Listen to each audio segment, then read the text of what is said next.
Hi, అందరికీ నమస్కారం. ఎలా ఉన్నారు? అబ్బా, ఏంటి టైము అర్ధరాత్రి 12:16. ఇప్పుడు ఇంట్లో నుంచి వచ్చా.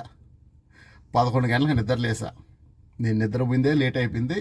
ఫైనాన్స్ ఆఫీస్ కాడికి పోవడం, ఫైనాన్స్ ఆఫీస్ కాడ కొంచెం ఇబ్బంది అవ్వడం, కొంచెం డిస్టర్బెన్స్ అనమాట.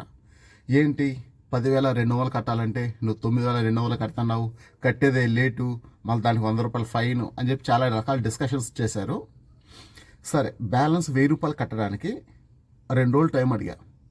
మన పరిస్థితి బాగాలేదు, మనం అంత లక్కీ ఫీల్ కాదు, ఒక 2 రోజులు టైం ఇస్తే 1000 రూపాయలు కడతా అని చెప్పేసి వచ్చా. తర్వాత నాతో పాటు తమ్ముడు ఉన్నాడు.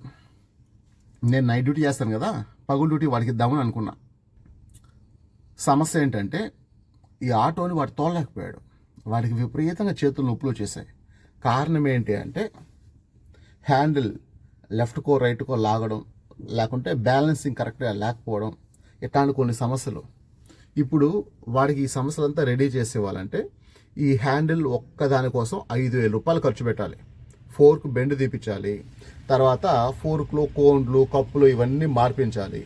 దీంతో పాటు ఒక టైరు, ముందర టైర్ కూడా మార్చాలి. ఇప్పుడు నేను ఇన్ని ఖర్చులు పెడితే బండి పర్ఫెక్ట్గా ఉంటుంది, వాడు తోలుకోవడానికి కంఫర్ట్గా ఉంటుంది. కానీ ఇంత డబ్బు నేను ఖర్చు పెట్టలేను. కాబట్టి ఏంటి పరిస్థితి అంటే, అన్నా నేను తోలుకోలేనా అన్నాడు. 1000 రూపాయలు బండి బాడి కట్టేసిన తర్వాత నా దగ్గర ఒక 200 ఉంటే 100 రూపాయలు వాళ్ళ చేతులు పెట్టాను, 100 రూపాయలు నేను తినేదని పెట్టుకున్నాను. వాడిని ఇంటికాడ వదిలేసి వచ్చేసాను. అట్లా ఇంటికి వచ్చేకుంది 12 అయింది. ఇప్పుడు సిచ్యువేషన్ ఏంటి, డబ్బులు అయితే జోబులో 1 రూపాయి లేదు, కానీ ఇప్పుడు ఆకలి వస్తుంది. ఏం చేద్దాం? ఏదన్నా బాడుగు పడితే తప్ప తినే అవకాశం లేదు. అకౌంట్లో 18 రూపాయలు ఉంది. కుదిరితే ఏదైనా టీయో బిస్కెట్టో తీసుకోవచ్చు, అంతకుమించి వేరే ఆప్షన్ అయితే లేదు. సరే చూద్దాం ఈరోజు రాత్రి ఎలా ఉంటుందో. బ్రదర్స్, నన్ను అభిమానిస్తూ వీడియోస్ చూసేవాళ్ళు వీలైతే మన పాత వీడియోస్ పైన కూడా ఒక లుక్ వేయండి. ప్రతి వీడియో ఏదో ఒక ఇన్ఫర్మేషన్ అయితే మీరు తీసుకుంటారు. ఇంకేంటి, బయలుదేరదామా?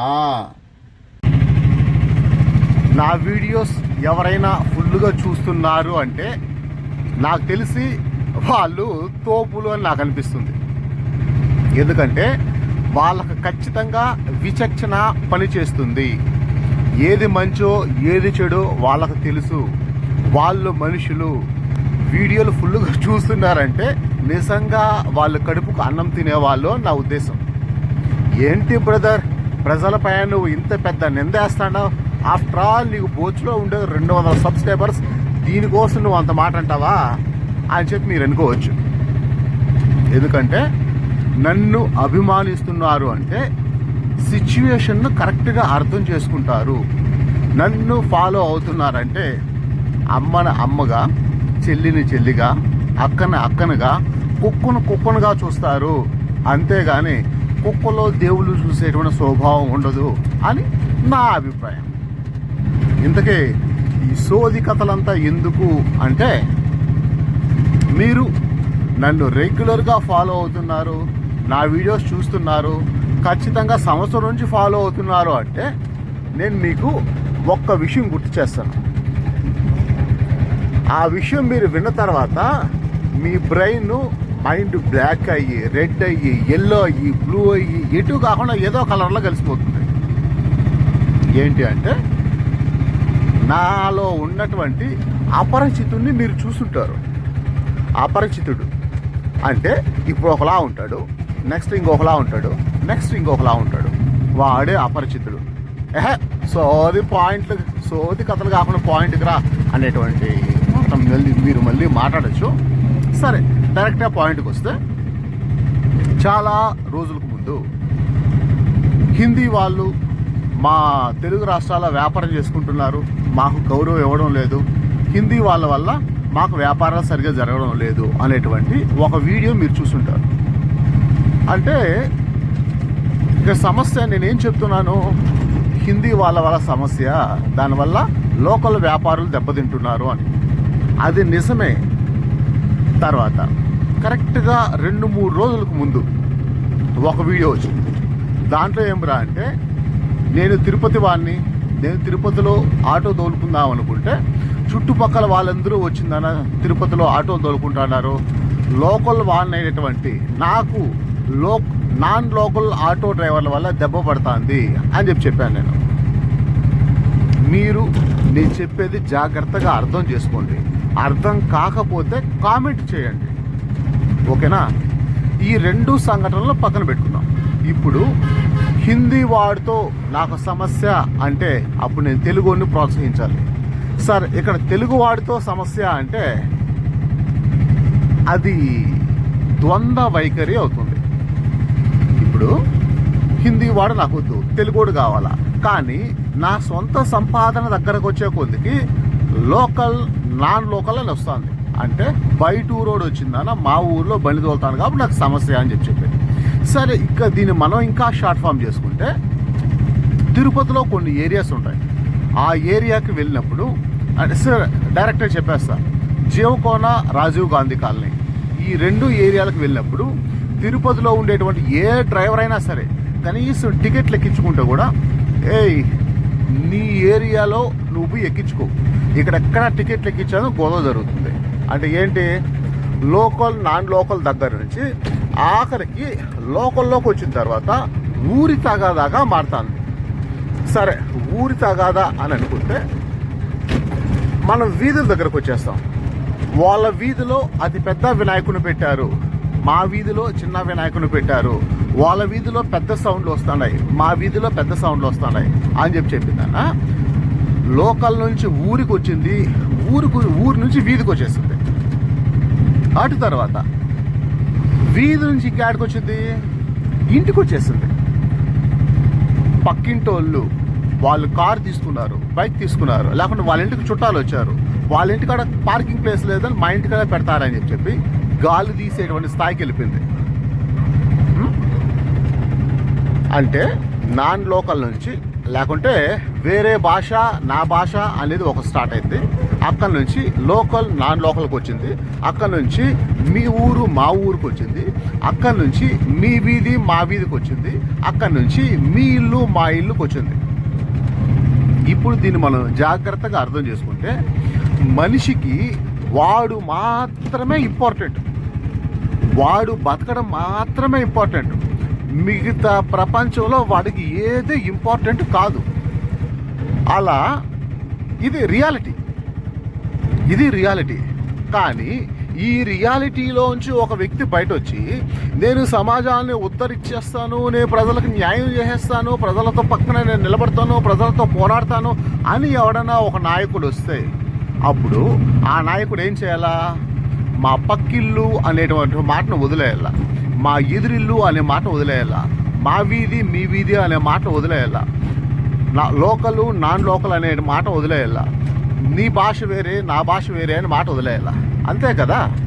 ఈరోజు మీరు రాజకీయ నాయకులను చూస్తే ఇలా అన్నీ వదిలేసి ఎవడైతే ప్రజలు మనిషి అనే దానికోసం బతుకుతాడో వాడికి అభిమానులుగా ఉండొచ్చు, వాడిని ఫేమస్ చేయొచ్చు, వాడి అభిమాని అని చెప్పిందానా గర్వంగా తలెత్తుకొని తిరగచ్చు.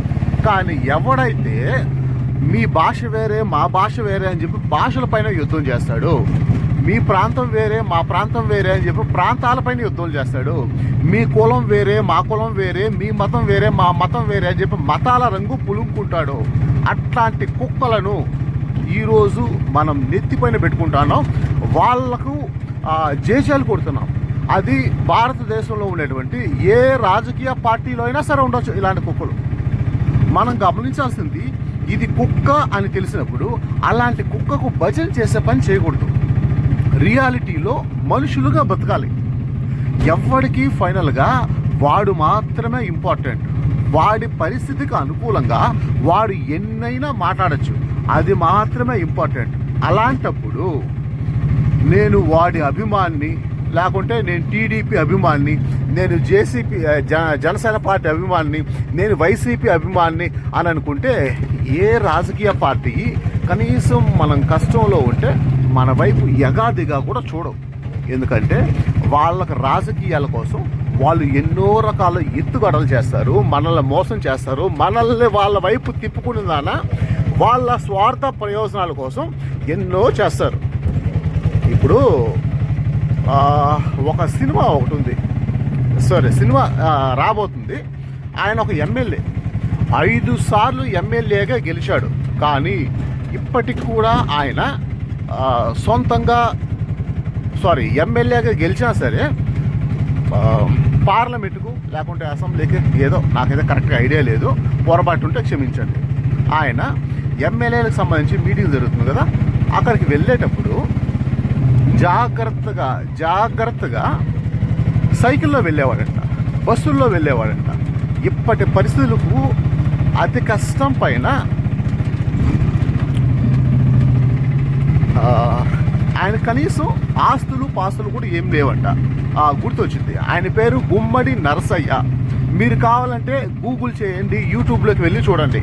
ఈ గుమ్మడి నరసయ్య సినిమా స్టోరీని కన్నడలో ఉన్నటువంటి శివరాజ్ కుమార్ ఆయన ఇప్పుడు సినిమాగా తీస్తున్నాడు. త్వరలో అయితే మీరు సినిమా చూస్తారు. దానికి సంబంధించినటువంటి పోస్టర్ రిలీజ్ కూడా మనకు యూట్యూబ్లో ఉంది. కాబట్టి ఇలా ప్రజల కోసం ఎవడైతే నిలబడతాడో వాడు అన్నిటినీ త్యాగం చేసి తన సొంత కుటుంబంలోకి తీసుకొచ్చుకుంటాడు. అంటే ఎదురుగా కనిపించేది నా కుటుంబం అని చెప్తున్నాను. ఇప్పుడు ఇంతవరకు ఏం చెప్పాను? ప్రపంచం లేకుంటే భాషా భేదం నుంచి లోకల్ నాన్ లోకల్, మీ ఊరు మా ఊరు, మీ వీధి మా వీధి, మీ ఇల్లు మా ఇల్లు దగ్గర వచ్చిన మనిషి ఆగిపోయాలని చెప్పాను కదా. అలా ఆగిపోయినటువంటి వాడి సొంత ఇంట్లోకి ప్రపంచంలో ఉండేటువంటి ప్రతి మనిషిని తీసుకొచ్చి పెట్టుకుంటాడు. వాడి మనసులకి వాడి సొంత కొడుకు ఎంత విలువిస్తాడో రోడ్డు పైన అయ్యా 1 రూపాయి భిక్షం చేయండి అయ్యా అని అడుకునేటువంటి ప్రజలు ఎవరైనా ఉంటే వాడిని కూడా వాడి సొంత కొడుకులాగా ఫీల్ అవుతాడు. ఒకవేళ ఏదైనా చేయగలిగితే వాడికి ఏదైనా చేయాలి అని ఆశపడతాడు. అలాంటి నాయకుడు ఎవడన్నా ఉంటే వాడిని మనం ఎంచుకోవాలి, వాడి పక్కన నిలబడాలి. అంతేకాని ప్రతి రాజకీయ నాయకుడిని తీసుకొచ్చి నెత్తిపైన పెట్టుకుని తన పాలాభిషేకాలు పూలాభిషేకాలు చేసుకోవడానికి మనం వాడి బానిసలు కాదు. ఇంకా చెప్పాలంటే రాజకీయ నాయకుడికి అధికారం ఇచ్చేటువంటి దేవుళ్ళు. మనం వాడికి పాలాభిషేకాలు పూలాభిషేకాలు చేయడం కాదు, వాడే మనకు పాలాభిషేకాలు పూలాభిషేకాలు చేయాలి. మన ఫోటోలు వాళ్ళ ఇంట్లో పెట్టుకొని. ఓవరాల్గా నేను చెప్పేది ఏమిరా అంటే, ప్రజల్లో రాజకీయ పార్టీల వైపు నుంచి లేకుంటే రాజకీయ పార్టీల తరఫున ఇది నా పార్టీ అని నిలబడుతున్నారు.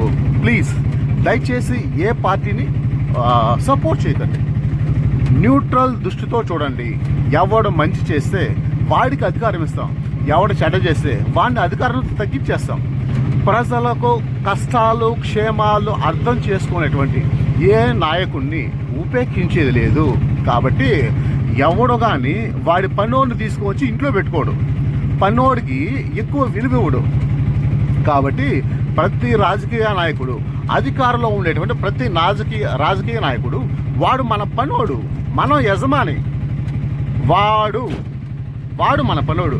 వాడు ఎమ్మెల్యే కావచ్చు, ఎంపీ కావచ్చు, ముఖ్యమంత్రి కావచ్చు, ప్రధానమంత్రి కావచ్చు, ఎవడైనా సరే ప్రజలకు వాడు పనోడు. ఇది నా ఓవరాల్ స్టేట్మెంట్. దీన్ని బట్టి మీరు కరెక్ట్గా అర్థం చేసుకోండి.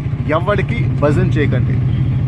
ఎవడన్నా వచ్చేంత మాత్రాన ఎత్తి వాడొస్తాడు, వీడు వస్తాడు, లేకుండా మా ఊళ్ళోకి ఎమ్మెల్యే వచ్చాడు, ఎంపీ వచ్చాడు, మంత్రి వచ్చాడు, ముఖ్యమంత్రి వచ్చాడు అని చెప్పి మీ పనులన్నీ ఆపుకొని వాడి కోసం వీడి కోసం మనం తిరగాల్సిన అవసరం లేదు. ప్రజలుగా మనం యజమానులు. ఇది నేను ఓవరాల్గా చెప్పే స్టేట్మెంట్. ఎవరికి బానిసత్వం చేయొద్దండి, ఎవడి సంకలం ఆకద్దండి, ఎవడి మోకాటి నీళ్లు తాగద్దండి. కాబట్టి ఇలాంటి విషయాలు మీరు కరెక్ట్గా అర్థం చేసుకుంటారు అనే ఉద్దేశంతో చెప్పడం. ఇట్లాంటి విషయాలు చెప్పేది మీరు నన్ను మెట్టుతో కొడతారని కాదు. మెట్టుతో కొట్టాలంటే కూడా ఏ మెట్టుతో కొట్టాలి, ఎప్పుడు కొట్టాలి, ఎవరిని కొట్టాలి అనేటువంటి ఒక విచక్షణ వస్తుంది అనే ఉద్దేశంతో ఇలాంటి విషయాలు చెప్పడం. తర్వాత టైం అయితే 1:20 అవుతుంది. ఒక 130 రూపాయలు బాడిగ అయితే సంపాదించాను. వీలైతే ఎక్కడికైనా వెళ్ళి ఒక 30 రూపాయలు పెట్టి తినేసి ఆ తర్వాత చూద్దాం ఈరోజు రాత్రి ఎలా ఉంటుందో. డీజిల్ అయితే కొంచెం తక్కువ ఉంది. 30 రూపాయలు పెట్టి తినేసి ఆ 100కు ఇంకొక 150 సంపాదించుకుంటాను. మినిమం ఒక 250 రూపాయలు డీజిల్ పెట్టుకుందామని ఆలోచన చేస్తాను.